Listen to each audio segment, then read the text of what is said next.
Shalom saudara yang terkasih dalam Tuhan Yesus Kristus. Hari ini kita akan merenungkan sebagian firman Tuhan.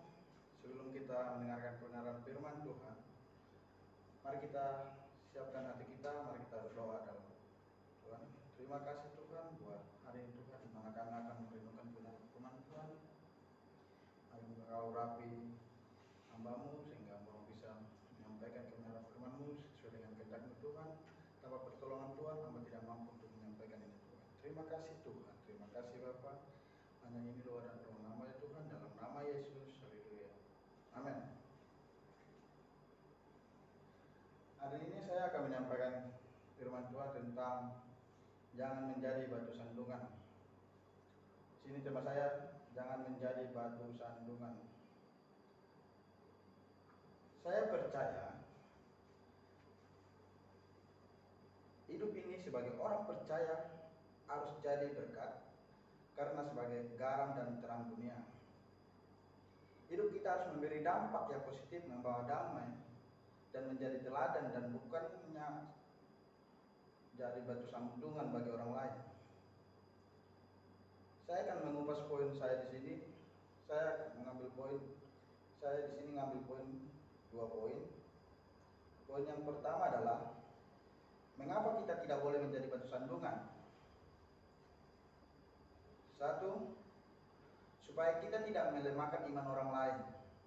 Mari kita kupas ayatnya yang tertulis dalam 1 Korintus 8 ayat yang ke-9. Tetapi janganlah supaya kebebasanmu jangan menjadi batu sandungan bagi mereka yang lemah.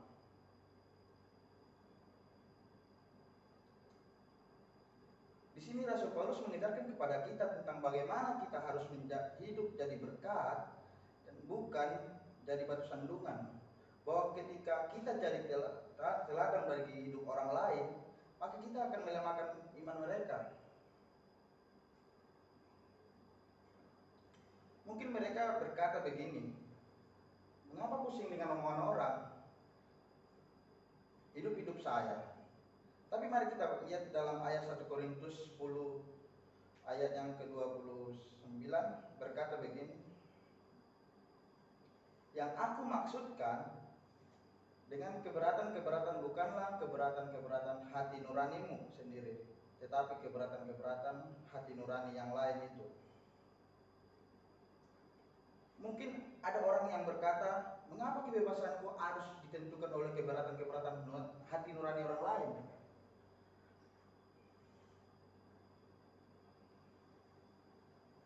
Ayat yang ke-30 adalah, kalau aku mengucap syukur atas apa yang aku turut memakannya, mengapa orang berkata jahat tentang aku karena memakan makanan yang atasnya aku mengucap syukur? Aku menjawab, jika engkau makan atau jika engkau minum atau jika engkau melakukan sesuatu yang lain, lakukanlah semuanya itu untuk kemuliaan Allah. Janganlah kamu menimbulkan syak dalam hati orang baik, orang Yahudi atau orang Yunani maupun jemaat Allah. Di sini jelas kita dengar Rasul Paulus menyampaikan kepada kita bahwa tentu kita akan protes ketika kita ditentukan untuk jadi saksi, ketika hidup kita ditentukan jadi teladan, bahwa kita memastikan hidup kita jadi terang, jadi berkat bagi orang banyak. Kita akan dengan pola berkata, hidup saya terserah saya. Tapi Rasul Paulus menjawab ini, pastikan kalau kamu makan atau minum ataupun yang kamu lakukan dengan hidupmu, lakukanlah semuanya itu untuk kemuliaan Allah.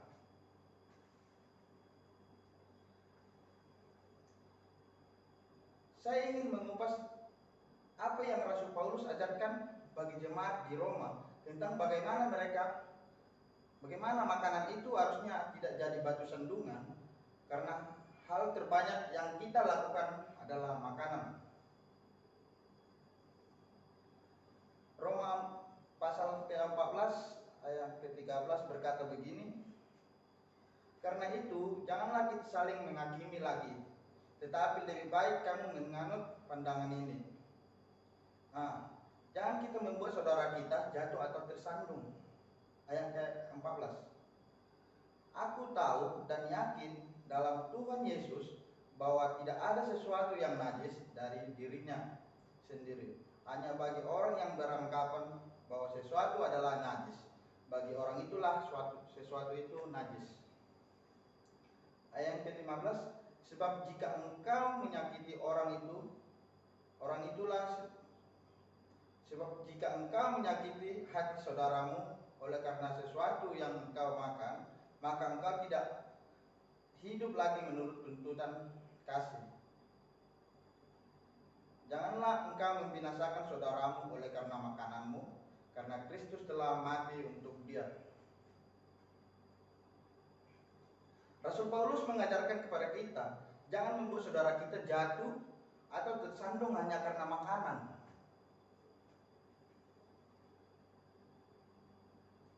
Jangan saling menghakimi tentang apa yang najis, apa yang tidak. Sesuatu itu najis kalau orang itu menganggap itu najis. Biarkan saja bagi Anda yang percaya bahwa di dalam Kristus Yesus semua makanan itu halal. Saya mau katakan gini, kita tidak berhak menghakimi orang lain yang menganggap makanan yang kita anggap halal itu haram.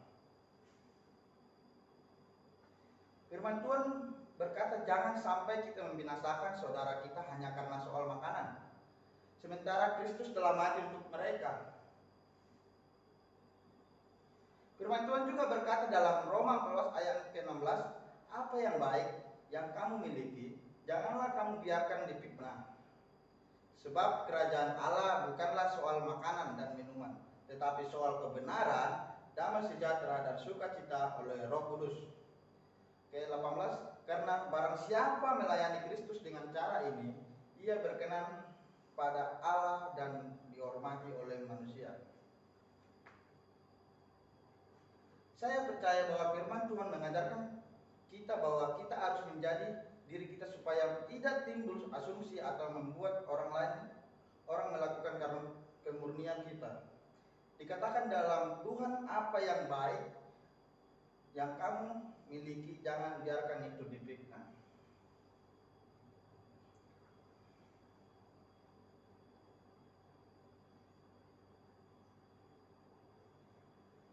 Masalahnya gini, kalau kita melakukan sesuatu yang baik, jangan sampai kita berpikir bahwa orang mungkin memikirkan sebaliknya. Kita harus mengupayakan bahwa kejujuran kita itu nampak di depan orang.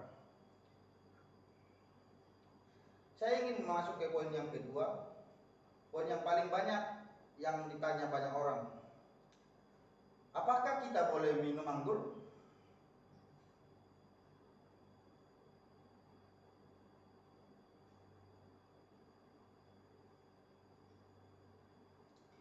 Sebagai orang Kristen, boleh minum anggur enggak? Boleh minum wine enggak? Saya akan menjawab dengan fakta kebenaran. Minum boleh, mabuk jangan. Mari kita buka kitab kita dalam Amsal 21 berkata, anggur adalah pencemooh, minuman keras adalah berebut, tidaklah bijak orang yang teruyung-uyung karenanya.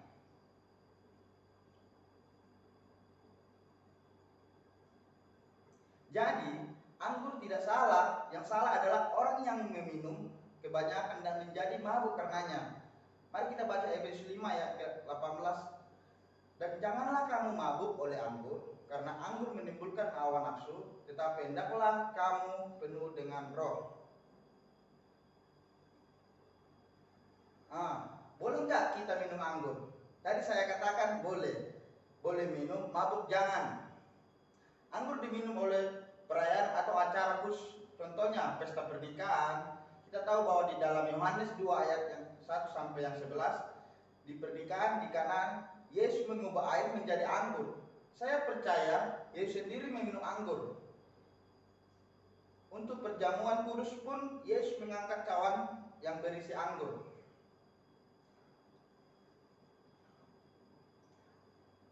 Kita tahu bahwa di dalam firman Tuhan pun di perjanjian baru 1 Timotius 5 ayat 23, jangan lagi minum air saja, melainkan tambahkan anggur sedikit berhubung pencernaanmu terganggu dan tubuhmu sering lemah.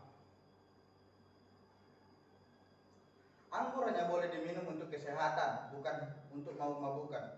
Jadi biasanya anggur dipakai untuk yang pertama perayaan, yang kedua untuk perjamuan kudus, yang ketiga untuk kesehatan.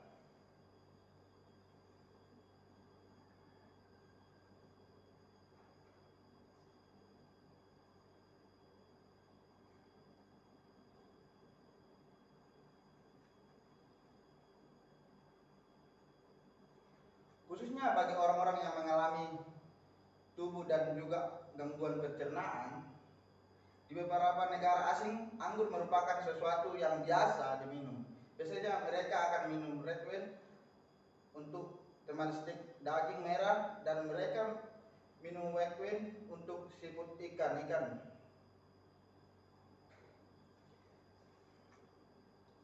Dan sebagainya. Tapi di Indonesia tentu anggur merupakan sesuatu yang tidak biasa diminum karena cuaca panas. Sementara di luar negeri untuk udara dingin mereka terbiasa meminum dan tidak mabuk. Menurut saya hanya Anda yang tahu batas kemampuan Anda.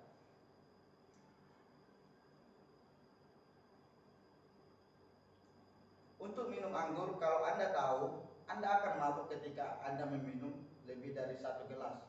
Sebaiknya jangan minum lebih.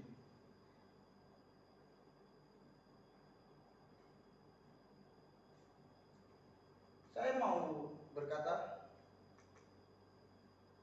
di sini tadi tema kita bilang jangan menjadi batu sandungan bagi orang lain. Saya mau mengupas tentang bagaimana kehidupan saya mengalami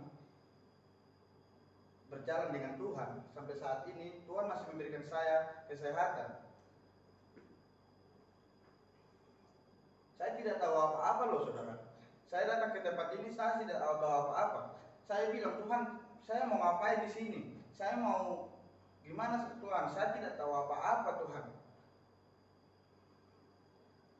Saya ingat dulu itu pernah saya disuruh untuk berdoa dulu waktu pelayanan di kampung. Saya pernah disuruh berdoa. Saya tidak berani berdoa loh saudara. Apalagi untuk berdiri di tempat ini. Tapi karena memang itu panggilan Tuhan. Panggilan Tuhan untuk saya untuk datang ke tempat ini bukan hanya sebagai panggilan, tapi mau diutus Tuhan. Saya pernah mau menyerah loh saudara. Saya bilang, Tuhan, saya tidak sanggup untuk mengerjakan tugas-tugas yang diberikan oleh dosen kepada saya. Saya tidak sanggup oleh Tuhan. Gimana caranya supaya saya bisa melewati proses ini? Gimana caranya saya mau bisa lulus dengan caranya bagaimana mengerjakan tugas ini supaya bisa saya kirim ke dosen.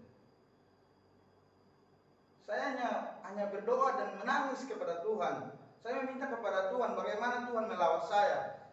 Semenjak Tuhan memanggil saya dari perantauan datang ke tempat ini, saya sampai di tempat ini saya tidak tahu apa-apa loh saudara. Setiap saya membuka Alkitab saya akan keringat loh. Setiap saya mau doa malam itu saya selalu keringat.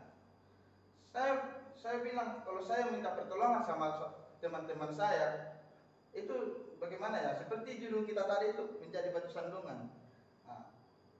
Saya meminta pertolongan kepada Tuhan. Biarlah Tuhan yang mempersiapkan apa yang mau kita inginkan. Sampai saat ini saya menyampaikan firman Tuhan bukan karena saya hebat, tapi karena kuasa Tuhan yang hadir dalam kehidupan saya.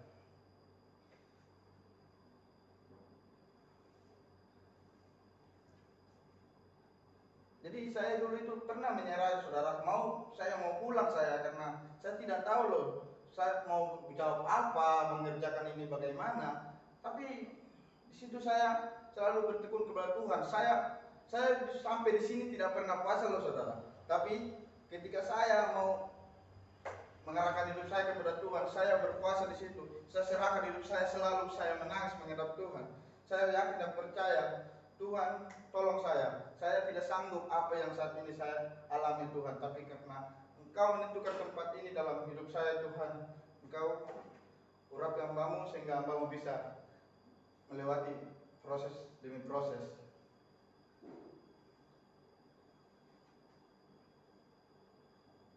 Di situ saya lemah, saudara. Saya mau pulang, tapi Tuhan punya rencana lain, memberikan saya kekuatan sehingga saya bisa melewati proses sampai saat ini di tempat ini. Mungkin saudara-saudara saya tidak percaya bahwa saya ada di tempat ini untuk sekolah teologi. Tapi biar saja mereka tidak percaya, tapi biarlah hanya Tuhan aja yang tahu.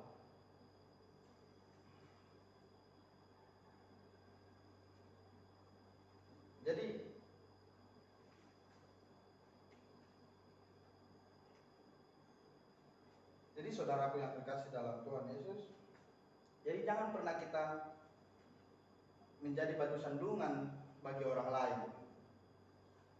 Jadi orang yang teladan. Jadi seandainya kita menjadi batu sandungan bagi orang lain, itu sangat menyakitkan loh, saudara. Mungkin saat ini saudara dalam kesusahan, dalam ada masalah yang saat ini yang terjadi, tapi saudara tidak sanggup untuk menjalaninya. Saudara pengen ada yang menolong, saudara teman begitu. Itu tidak akan mampu untuk menolong saudara. Tapi ketika saudara meminta pertolongan kepada Tuhan, pasti Tuhan akan memberikan apa yang saudara inginkan saat ini. Mungkin hanya itu yang bisa saya sampaikan tentang firman Tuhan. Biarlah firman Tuhan ini menjadi kekuatan dalam kehidupan kita hari lepas hari, sehingga kita dikuatkan oleh kebenaran firman Tuhan. Sekian dan terima kasih. Tuhan Yesus memberkati. Haleluya.